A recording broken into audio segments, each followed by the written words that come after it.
Okay guys, in these DVDs you're going to be watching, I'm going to be sharing with you guys some of my techniques for submission, grappling, no-gi jiu-jitsu, and MMA. Okay? So, I've learned with the years that the gi game and the no-gi game are very, very different. Okay? I take from my experience from Abu Dhabi 2005, my mentality I had in 2005, the one I have today.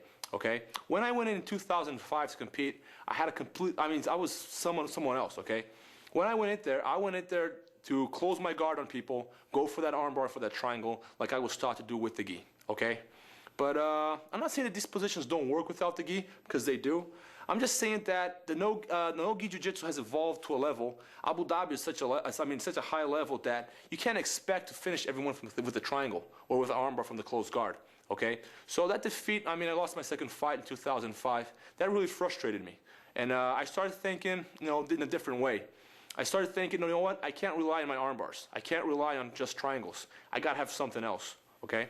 So I went back and I started watching all the Abu Dhabis. And I realized that out of 10 submissions, at least 6 of them are rear naked chokes, okay? Now this is sending people a very clear message, okay? There's something about the back attack that people have to understand. In my opinion, it's the most important aspect of the game. Okay, so you're not going to notice in these DVDs, we're going to do a lot of back attacks, okay? I want to make sure you guys understand it, okay? Because, you can't just rely, like I said, you can't just rely on your closed guard anymore. You can't just rely on your butterfly or half guard. You got to be looking for those submissions, okay? So I started developing not only a better back attack, but I started forcing my opponent to give me his back. Instead of trying to pass the guard, I started trying to force the guy to his knees so I can go to his back. I started looking for those submissions instead of trying to pass the guard. When you've been training, how hard is it to establish a position, a side control without the gi?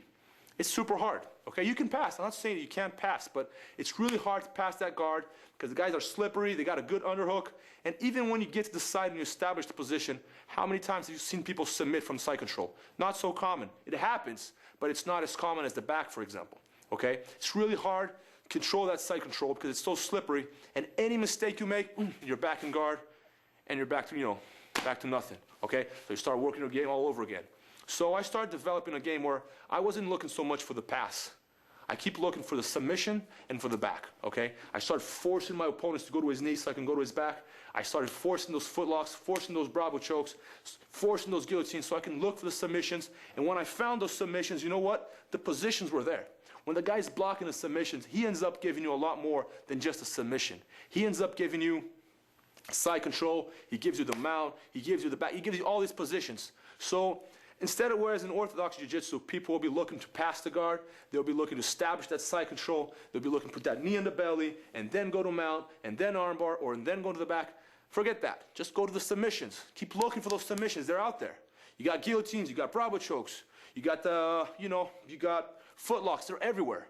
Just keep looking for it, I started developing, I saw this friend of mine did this position a few years ago, and I thought it was interesting. I started to develop a few new things from it.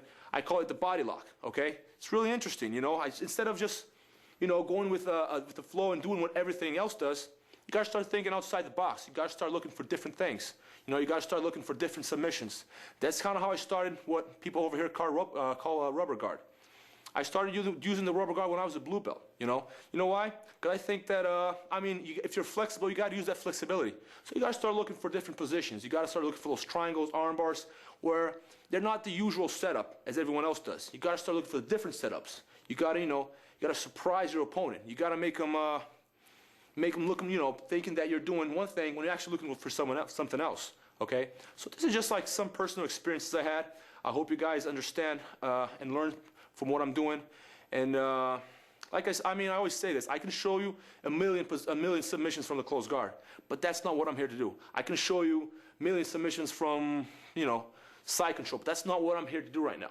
I'm here to make you guys understand the new game. I'm here to make you guys understand the next level of submission grappling or no-gi jiu-jitsu, whatever you want to call it, okay? I'm here to make you guys understand that what you were doing before, it's not going to work from now on. You got to take it to the next level. You got to be looking for those unorthodox positions. You got to be looking for position where the guy's not expecting what you're doing.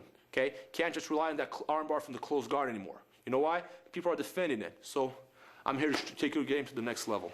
That's what we're going to try to do in these DVDs.